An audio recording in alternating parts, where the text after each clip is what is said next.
Hey everybody, this is Mr. Moppin coming at you again with another APUSH video. We're taking a look at topic 7.8, focusing in on 1920s cultural and political controversies. Now, last time we were here, we were talking about the struggle for defining American life culturally between modernists and fundamentalists, as manifested through the Scopes and Monkey trial.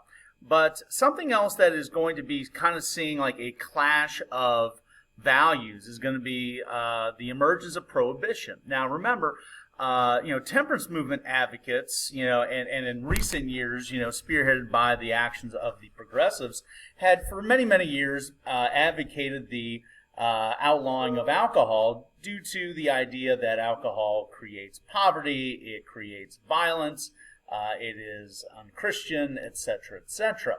And this had been, having some momentum as we go through the progressive era. A number of states, by the time we enter into World War I, had outlawed alcohol. But it's really going to be World War I that's going to kind of put the icing on the cake in terms of getting prohibition across the finish line. You got to remember that during World War I's period of, domestic anti-German sentiment, there was a very real feeling, that anything that was German was bad, and temperance movement advocates are going to be, using that to their advantage, basically promoting beer as not just problematic because it's alcohol, but it's also the beverage of the enemy, the Germans. Why would you drink the beverage of the enemy?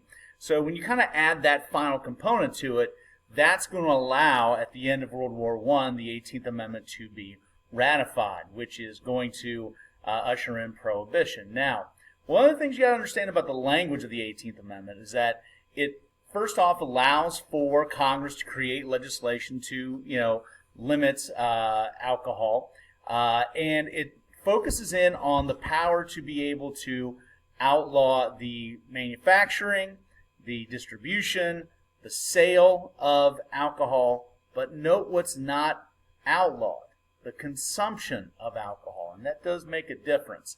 In case you're wondering why that is, well, you're going to be seeing, for example, folks that added to the Constitution with the 18th Amendment did not want to step on the toes of religious groups that were still using wine as part of religious activities, particularly, for communion.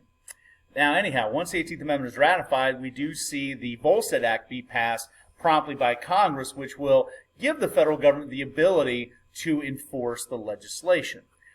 So, prohibition advocates are very excited. There's a sense that, we can hold on to our good moral values. We can eradicate alcoholism. And once again, for many of these, more conservative folks that lived in more rural areas that tended to be drier to begin with, they viewed the cities as these dens of iniquity and places where alcohol flowed freely amongst other vices and sin. And so this could be a step at, chipping away at the evil, actions, if you will, of those in big cities. But unfortunately, for those that were advocates of prohibition, the policies in the 18th Amendment and the Volstead Act are doomed from the very beginning. One of those, as I already mentioned, was the fact that consumption is not going to be outlawed, which is going to allow, for example, the use of medicinal alcohol. You could actually go and get a prescription from a doctor, and you could get, for example, a pint of whiskey for medicinal purposes filled at a local pharmacy, and to be able to have that. Beyond that, though, there was a number of other problems. First off, the ability to enforce the law was almost impossible at a federal level. Congress only allocated 300 federal officers for the entire country to enforce the Volstead Act. That's a ridiculously absurd small amount of people to do this job. So what does that mean? Well, it means that it's going to force state and local governments, especially local police, to try to have to enforce this. And local cops didn't really want to do this. Local cops are more concerned about, more serious crimes. They're looking at murders and kidnappings and thefts and things like that. Most cops drank. Many of the cops are, going to be from ethnic groups that, alcohol is, part of their culture. And so the idea of busting people for alcohol, that was not a top thing on their priority. And in fact, it was not uncommon for enforcement officials at the federal level and local cops to get bribed by individuals in the booze business to look the other way. And many of these folks, that took these bribes did not feel a qualm of guilt because they thought, this is vice. This is something that's been legal forever. These are kind of, conservative, wackos that are trying to, change human nature, and it's just silly. And, they're going to focus in on real crimes. And no, just because you make something illegal does not guarantee that it is going to change things.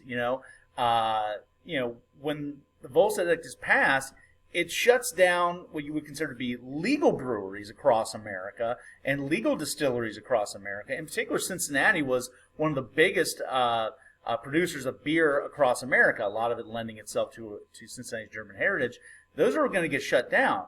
But what you'll see pop up instead are the use of, illegal operations. You're going to be seeing, down in the Appalachian Mountains in the South, you're going to be seeing moonshiners, making illegal whiskey. And when you see people manufacturing illegal liquor and beer, but especially liquor, which is easier to do, people are going to be doing this. Why? Because there's money in it. Just because the government's outlawed it doesn't mean that people still don't want a sip of whiskey. So people, if there's still a market for it, people are still going to produce it because they want to make money. Now, these folks that are going to be, moonshining, they need people to distribute this illegal alcohol, and that's where your bootleggers come in.